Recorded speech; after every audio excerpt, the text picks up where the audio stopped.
vai começar a visita guiada à exposição A História do Trabalho no Brasil. Ei, você não vem? Vou.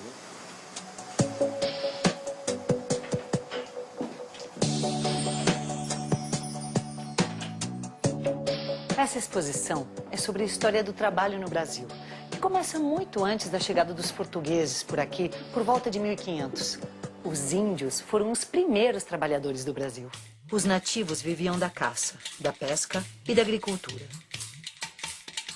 Na tribo, as mulheres eram responsáveis pela comida, pelas crianças, pela colheita e pelo plantio. Já os homens ficavam encarregados pelo trabalho mais pesado, como a caça, a pesca, a guerra e a derrubada das árvores. A vida tranquila que os índios levavam foi interrompida com a chegada dos portugueses. Para conquistar a nova terra, os invasores dizimavam tribos inteiras. Os portugueses não se fixaram imediatamente por aqui. Na verdade, eles estavam interessados na extração do pau-brasil. Isso durou 30 anos. Em 1530, o rei de Portugal, Dom João III, mandou organizar a primeira expedição para colonizar o Brasil e iniciar o cultivo de cana-de-açúcar. Uma mercadoria que valia muito dinheiro. A base da economia colonial era o engenho de açúcar. As plantações ocorriam em grandes fazendas produtoras de um único produto, utilizando mão de obra escrava, e vendiam principalmente para a Europa. A sociedade no período do açúcar era marcada pela grande diferença social.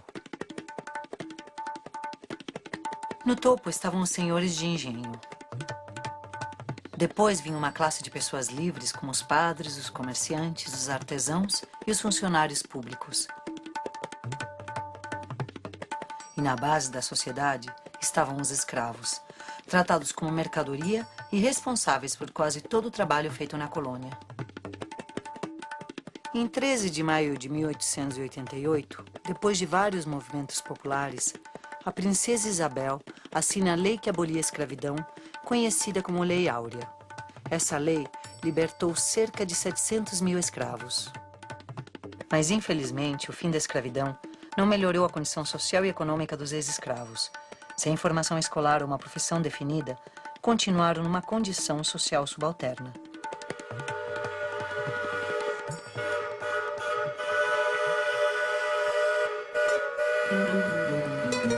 Foi esse trem que trouxe os imigrantes do Porto de Santos para São Paulo.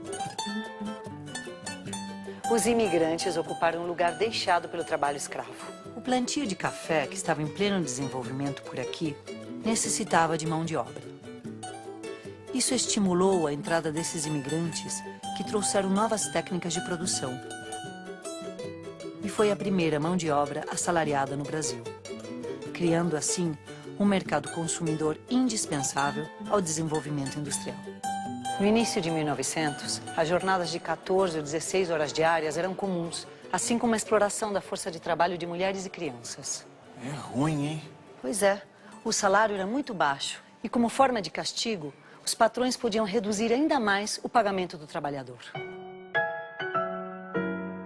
Todos eram explorados sem qualquer direito ou proteção legal. Sem nenhum direito garantido, os trabalhadores começaram a se organizar. E em 1858, os tipógrafos do Rio de Janeiro realizaram a primeira greve. A industrialização significou que nas cidades os empregadores passaram a reunir no mesmo espaço físico centenas ou milhares de trabalhadores. Essa reunião dos trabalhadores no mesmo espaço físico começou a mostrar para esses trabalhadores que eles tinham condições de trabalho semelhantes. E grande parte delas, situações de trabalho que eram degradantes, que aviltavam a condição de vida, com salários ruins, jornada de trabalho extensa, um sistema de trabalho extremamente perverso. E o fato de vivenciar essa mesma experiência de trabalho com o mesmo empregador começou a colocar para esses trabalhadores a necessidade de se posicionarem frente à busca de melhoria nas condições de trabalho, que culmina com movimentos de greve, ou seja, os trabalhadores passam a paralisar a produção, buscando a negociação de melhores condições de trabalho, de salário.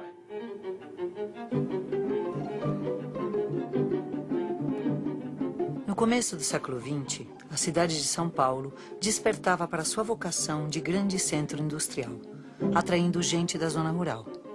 O início do processo de industrialização deve-se ao café e aos investimentos em infraestrutura gerados pela produção. Entre 1914 e 1918, ocorreu a Primeira Guerra Mundial. O conflito estimulou a produção interna e ajudou o nosso crescimento industrial. A partir dos anos 30, foi implantada em nossas indústrias uma organização científica do trabalho. Esse método, também conhecido como Taylorismo, dividia o trabalho em etapas, fazendo com que um operário desenvolvesse tarefas especializadas e repetitivas. Assim, Taylor acreditava que a partir de um conjunto de procedimentos e de princípios, o trabalho poderia ser melhor organizado, subdividido, e cada uma das frações intensificada em termos de produtividade, e o controle ficaria na mão da gerência.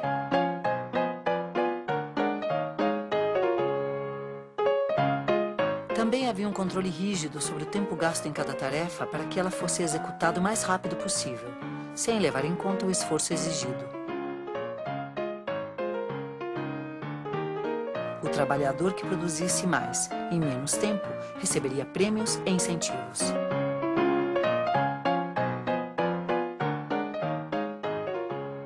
O trabalhador brasileiro possui hoje o seu código de direitos. Trabalhadores do Brasil. É assim que Getúlio Vargas iniciava seus discursos. No ano de 1930, depois de comandar uma revolução que derrubaria o governo de Washington Luiz, Getúlio Vargas tomou o poder. Ele foi responsável por instituir vários direitos trabalhistas, como o salário mínimo, o 13º, as férias e a rescisão de contrato. Enfim, as normas da Consolidação das Leis do Trabalho, conhecida como CLT. Em 1941, o presidente Vargas construiu a Companhia Siderúrgica Nacional. Construída para fornecer aço durante a Segunda Guerra Mundial, a CSN é hoje em dia a maior siderúrgica da América Latina e uma das maiores do mundo. Outra importante criação de Getúlio foi a Petrobras, uma indústria que atua em todas as etapas da produção do petróleo e seus derivados. Atualmente, a Petrobras é uma das 20 maiores empresas petrolíferas do mundo. De 1956 a 1961, vivemos uma época conhecida como Anos Dourados. O presidente era Juscelino Kubitschek. Nessa época, houve um processo de rápida industrialização e crescimento econômico. O presidente criou a frase 50 anos em 5. A indústria automobilística era a que mais crescia. Juscelino também foi responsável pela construção da nova capital federal, Brasília. Para suprir a mão de obra necessária em indústria, a cidade de São Paulo começa a receber migrações nordestinas.